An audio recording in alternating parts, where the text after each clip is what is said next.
Kelanchal times, हर खबर पर हमारी नजर। भाजपा प्रदेश अध्यक्ष और पूर्व मुख्यमंत्री बाबूलाल मरांडी ने आज फिर एक बार नवगठित हेमंत सरकार पर निशाना साधा। मरांडी सदन में विश्वास मत के लिए आहूत विशेष सत्र के दौरान मीडिया से बात कर रहे थे। मरांडी ने कहा कि ये सरकार अपने पहले दिन से झूठ और भ्रष्टाचार की बुनियाद पर खड़ी है। ये सरकार केवल पैसे और परिवार के लिए बनी है। उन्होंने कहा कि इस सरकार ने पिछले 4.5 वर्षों से राज्यों को केवल लूटा है। खान खनीज, पत्थर, बालू, जमीन, गरीबों के अनाज और युवाओं की नौकरियों को लूटा है। कहा कि आदिवासी, दलित, पिछड़ा, महिला, युवा सभी वर्गों में निराशा है। विधि व्यवस्था ध्वस्त है। राजधानी के भीड़ भाड़ के बीच हत्या हो जा रही है। अपराधी बेखौफ है। महिलाएं, बहन, बेटियां असुरक्षित हैं। सामूहिक बलात्कार की घटनाएं अब आम हो गई हैं। उन्होंने कहा कि हेमंत सरकार ने अपने पहले बजट सत्र में लाखों युवाओं को नौकरी देने और बेरोजगारी भत्ता देने की बात सदन में पलट पर कही थी, लेकिन आज युवा हताश और निराश है। कहा कि जेपीएससी की परीक्षाएं भ्रष्टाचार की भेंट चढ़ गई।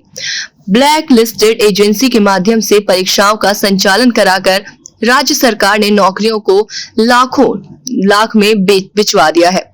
आज युवा अभ्यर्थी धरने पर बैठने को मजबूर है। उनके पास भ्रष्टाचार के स्पष्ट प्रमाण हैं, फिर भी सरकार जिद पर अड़ी है। कहा कि ये सरकार कानून नियमों से नहीं, मनमाने ढंग से चल रही है, नौजवानों को ठग रही है। कहा कि इस सरकार ने पारा शिक्षकों, आंगनबाड़ी सेविकाओं, निविदा कर्मियों, सहायक पुलिस कर्मियों को नियमित करने का आश्वासन देकर समर्थन प्राप्त किया था। रास्ता नहीं रहता, वही काम में लोग लगा रहते। ये छोटी छोटी बातें थी, बढ़िया से पोडियम लगा देते ताकि प्रेस के लोग और खड़े होते, नेता को जो भी अपनी बात कहना होता वो कह सकते थे। आज नहीं, सवाल एक दिन का नहीं, एक दिन आज तो नहीं तय किया, 5 तारीख को ही तय कर दिया था कि भाई 8 तारीख को विश्वास मत खराब करेंगे। हाउस बुला रहे हैं विधानसभा अध्यक्ष, तो इसलिए एक दिन का सवाल नहीं है। शादी तो एक दिन क्या कितना घंटे में हो जाता है, लेकिन लोग कितने दिनों से लोग तैयारी करते हैं, बढ़िया से करते हैं। तैयारी करना चाहिए विधानसभा अध्यक्ष को। यहाँ धक्का मुक्का नेताओं की भी होती है, आप सब लोगों को भी होती है। हमारी जो बहनें हैं, बच्चियां हैं, उन सब लोगों को कितना परेशानी होती है। अभी मैं देख रहा था पुलिस प्रशासन को भी होता है।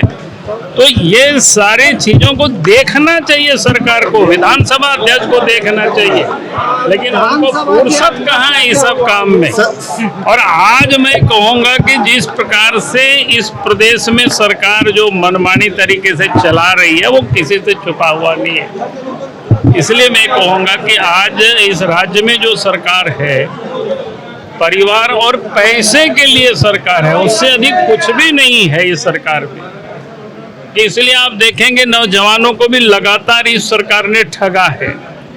आप शुरू से ही याद करिए, जब 19 में सरकार ने ओथ ली और 20 के पहली बार जो बजट सत्र में कहा था कि रोजगार नहीं तो बेरोजगारी भत्ता देंगे, वो भी नहीं किया।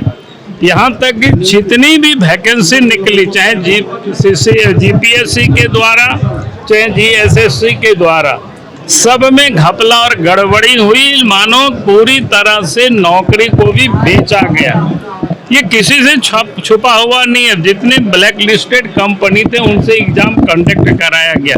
अभी भी जो पीजीटी का जो रिजल्ट आया, एक दिन बच्चे हमें दिखा रहा था, एक सेंटर से लगातार बच्चे पास आउट कर रहे, निकल रहे। उसमें जितना बड़ा घपला हुआ है, नहीं, नौजवानों के साथ इन्होंने धोखा किया।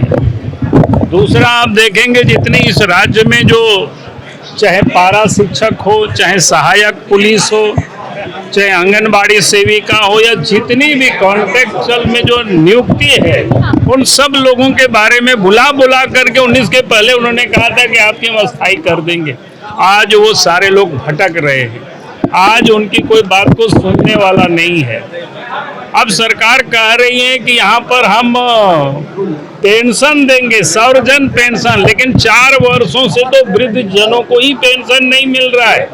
तो ये सरकार सबको धोखा दे रहे हैं।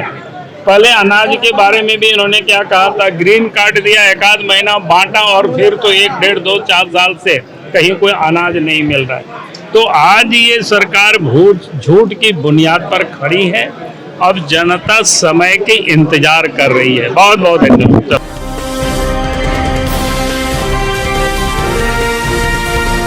केलांचल टाइम्स, हर खबर पर हमारी नजर।